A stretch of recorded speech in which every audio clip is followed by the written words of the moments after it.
حجية يعطيك العافية. نحن سعيدين بهالشوفة. الله يشافيك، وهالوجه الصبوح هذا اللي يخبط حبيبي. هاي كلها بيوتكم كلنا اهلكم، واهلا وسهلا بكم ومرحبا.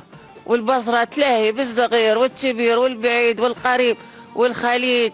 حياكم وليداتي كل الهيلة تأمرون شي ما خدمتكم. نحن سعيدين بتواجدنا في البصرة، فرحانين بشوفة أهل البصرة، ويوم نشوفك أنت تنادينا من هناك.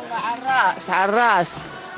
فرحانة بشوفة الخليجيين في البصرة. يما كان مين احنا وانتم مين؟ ماكو فرق وليد، والله ماكو فرق يا يما. شلون ما نتيب بيكم؟ اللي يجي نشله ضرعه إله. والله شلون مين احنا؟ غير عرب، غير اسلام، غير اصالة العرب. هاي شلون يا يما؟ أنا جيتك من الإمارات. اللي يجيك من عليك، مو انا من عليك، انت منيت علي جيتني. ايه لعد شلون؟ انتوا اهل البصره اهل كرم، اهل نخوه.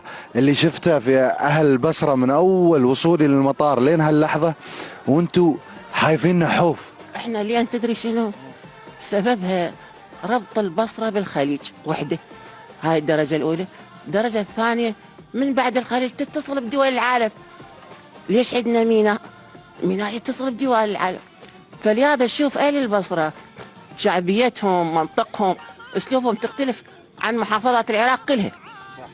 باسلوبها، بضيافتها، بخدمتها للعالم، باستقباله، بمنطقها، بكل شيء تختلف. يا انت صغير يا ريت من ذاك الوقت موجود وشايف اهل البصره ايش يسوون. يا ريت. احنا كنا نسمع عن قصص اهل البصره وكبرنا ونحن نسمع عن البصره واهلها، واليوم نحن سعدنا لما سمعنا ان بطولة كاس الخليج بتكون في البصرة. قلنا فرصة نروح ونشوف اهل البصرة اللي اشتقنا لهم. حياك والله، حياك يا وليدي، حياكم والله. وانا بيتي مفتوح خصوصا للامارات والخليج بصورة عامة، والامارات بصورة خاصة، بخدمتكم والله. وانا امكم وليدي حبيبي. الله يعطيك الصحة والعافية، وان شاء الله بتكون لنا زيارة خاصة لك.